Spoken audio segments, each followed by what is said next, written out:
শ্রেণীর ক্ষমতা লুভিয়া তখন এরা সহ্য করতে পারছে না। আমরা 53 বছর নির্বাচন দেখেছি, যে পদ্ধতি নির্বাচন হয়েছে সেই নির্বাচনের মাধ্যমে ফ্যাসিস্ট তৈরি হয়েছে, খুনি তৈরি হয়েছে, গুমি তৈরি হয়েছে, এই দেশের টাকা বিদেশে পাচারকারী হয়েছে। এই দেশ তৈরি করার কোন ক্ষেত্র বাংলাদেশে তৈরি হয় নাই।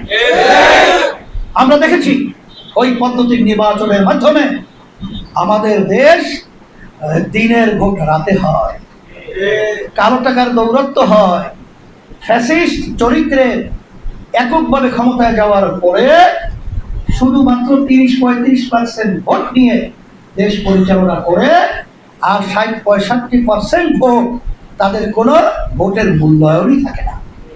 তখন তো আমরা এই দেশকে সুন্দর করার জন্য আমরা পিআর পদ্ধতির নির্বাচনে দাবি করেছি।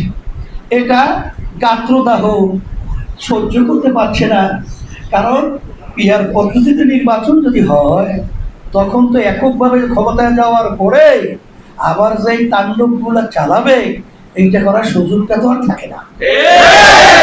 এই জন্য উন্মাদ হয়ে গেছে, পাগল হয়ে গেছে। আমরা বলবো যারা দেশকে ভালোবাসেন আসেন, আমরা প্রস্তাবটা রেখেছি, এটা কি আমাদের অন্যায় ছিল? এটা 91টা দেশের মতো এটা নাই। তারপর আপনারা কোনো যুক্তি এরকম দাঁড় করতে পেরেছেন যে পিআর পদ্ধতি আমাদের দেশকে ধ্বংস করবে, জনগণের উন্নয়ন হবে না এবং প্রভু সবুক হবে? কিছু বলতে পারছেন? পারেন তো নাই, বরঞ্চ খোরা যুক্তির মাধ্যমে এখন বাংলাদেশের মানুষ এত বোকা নাই।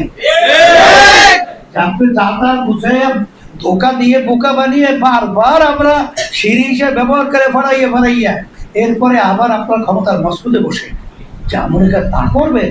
এটা আল্লাহর রহমতে 5ই আগস্টের পরে এই ইতিহাস বাংলাদেশে হবে না। সেই চিন্তা ভুলে যান। এখন ইসলামী আন্দোলন বাংলাদেশ এবং যারাই নাকি দেশ গড়ার কথা বলছে তাদের বিরুদ্ধে আপনারা যে আওয়াজ তুলছেন, কথা বলছেন এবং ইসলামী আন্দোলনের ব্যাপারে যে কুরুচিমূলক এবং যেটাকে বলা হয় শিষ্টাচার বহির্ভূত যে বক্তব্য, যে স্লোগান আপনারা তুলছেন, আমরা এতে বেজার না হতো, আমরা খুশি হয়েছি। কারণ কি, মধু চাকে যখন মধু আসে তখন ভিউজ আন্দোলন এতদিন পর্যন্ত তেমন একটা মধু আহরণ মনে তেমন করতে পারে নাই।